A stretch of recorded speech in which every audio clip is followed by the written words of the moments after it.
So, Kelly, superficially, this is really a failed relationship between two men. And it happened fairly early on, at least the beginning of the deterioration between Bob Iger and Bob Chapek. There was an article in the New York Times in April of 2020.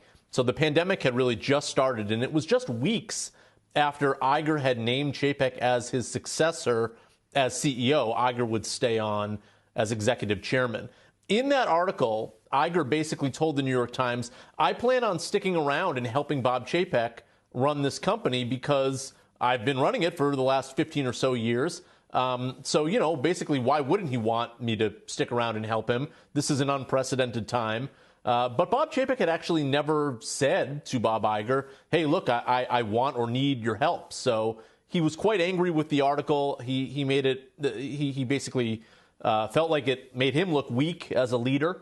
And their relationship never really recovered, I'm told.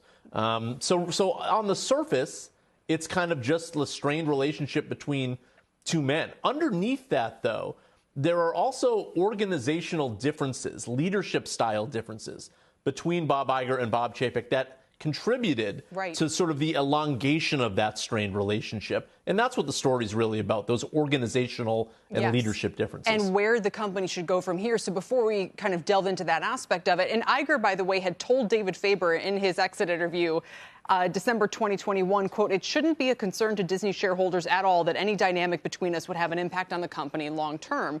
How would you say that's played out? And now that Iger is gone, is he gone? So I think only Bob Iger could answer that one. Though, to be honest, Bob Iger has said already he is not coming back. So if you take him at his word, he is gone. He is not the CEO, he's not the chairman, and he doesn't plan on coming back as CEO. So how does it linger over the company? Well, at a very literal level, it doesn't. At this point, Disney is Bob Chapek's company. But more metaphorically or figuratively, Bob Chapek has gotten into a decent amount of hot water, I would say, over the first 18 months or so of his CEO tenure, most recently with an acknowledged misstep on how he dealt with Florida's Don't Say Gay legislation.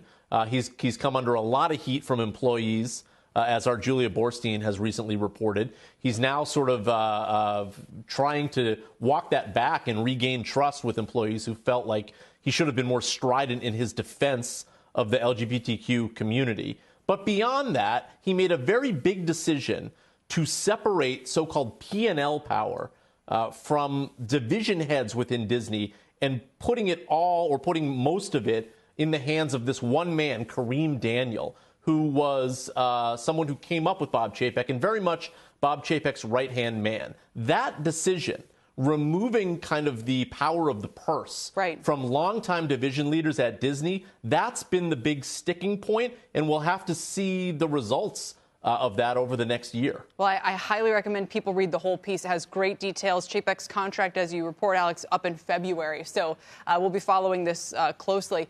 Appreciate you joining me, and definitely recommend that people head over there to read more about it. Alex, thanks. Shepard Smith here. Thanks for watching CNBC on YouTube.